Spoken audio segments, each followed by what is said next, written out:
I'm just somewhere in the middle of like a vast area, a vast space.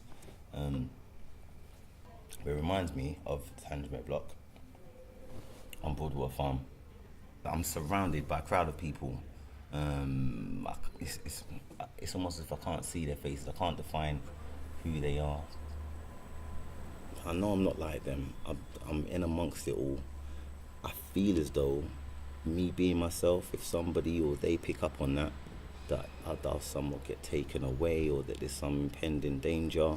So I just try to move away from them, like slowly, try to avoid drawing any form of attention to myself. I try to just move away from the crowd separately.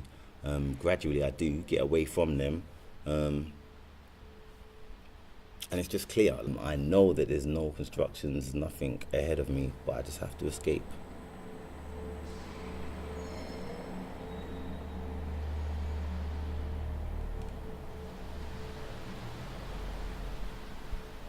If I psychoanalyze it, it's possibly a lesson in conformity. Everybody's being steered one way. They're not willing to break away from the pack. They've got this allegiance to what's going on.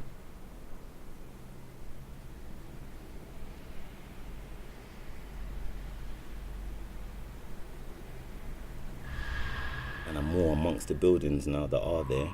There are holes as mirrors. Like there's holes that are mirrors or reflections of the buildings across the way. And in each mirror, I can see life going on. Like it's normal life. Like it feels as though, in context of the dream, it feels as though what I am aware of is not comfortable for me. It's not what I want to do. It's not who I am. But for the sake of blending in or not feeling so vulnerable, I kind of want to. I want to be a part of it. So I want to reach or attain that normality. And I'm panicking. I start thinking to myself, it's a dream. And I start trying to tell myself to wake up. So I'm like, oh, wake up. And I'm failing. I'm not waking up.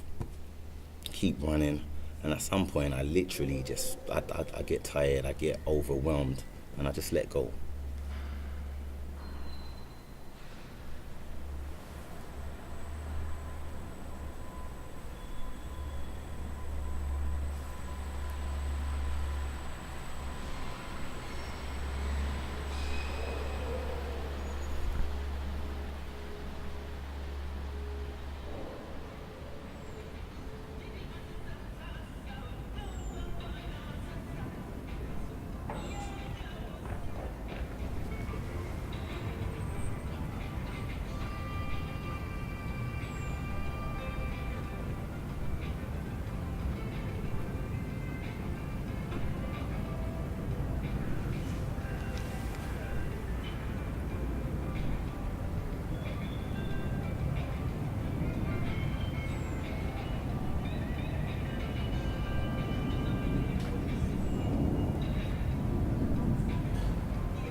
the psychology of life is that the fact that when you're growing up, you don't always see everything.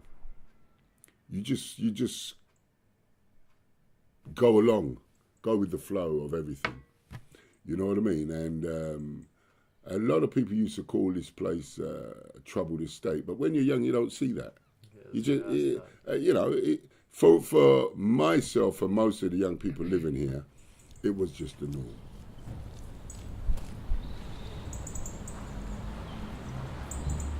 After 6 o'clock, here was dark. Now, to us, it was normal.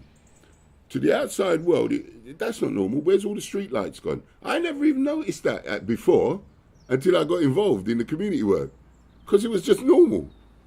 And suddenly, it's like, your eyes have opened, and you've seen, oh God, is this how we really live?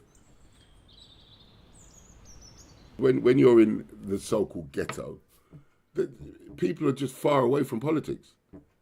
They're just absolutely out of it, and the language that they speak, there is a belief that this is how the world is, and it's not.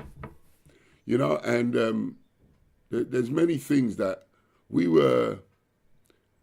this estate, when it was built, was predominantly a white estate. And when the issues and problems came up, they started to kind of ghettoize the estate, moving poor, unemployed people, more often than not, from the black and ethnic minority community, and just dump everybody on one estate. I think we could see that if no one was going to help us, we'd have to help ourselves. And it was difficult because I had to sacrifice my youth life. And basically the Youth Association started, really. But if somebody was to tell me that we knew what we was doing, no. At the beginning, we didn't have a clue. You know what I mean? But at every step of the way we went, we had to educate ourselves. Whether it was community development, whether it was recreation service, whether it was local government politics, all these things we had to learn. You can't do this can't be done that way, that can't be done that way. And we challenged everything because we want to know why. We're the people of the community, and we challenged it. And, fortunately for us, we managed to change a lot of things. Coming back from those meetings and trying to explain to my peers that, hey, listen, there are some serious people out there that make decisions on how we live our lives, So you guys need to get involved in this, that, and the other. And when I tried to change things, I suddenly became an enemy of people I grew up with, which for me in those days was the absolutely strangest thing, because I don't understand, or at the time I didn't understand, how you could be doing something for better, and then all of a sudden everybody's hostile. People in the community saw me as the person who they thought, yes, this is the guy that can do it.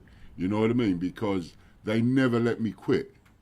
And the amount of times that I wanted to quit, because coming up against your peers, people threatening you, guns in your face and knives at your side and vandalizing your car and all this, that and the other. I went through a journey. I survived it. I lived, you know what I mean? But now, 35 years on, I'm glad I did.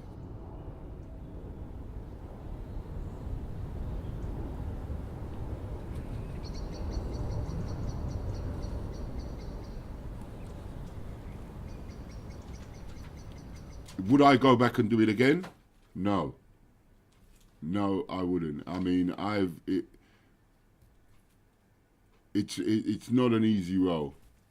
It is not an easy role to come out of the community. I take my hat off to them because it's a hard journey. It really is a hard journey, and when you have to battle in the kind of the poor community, to do the right thing and to educate other young people to do the right thing. It's hard.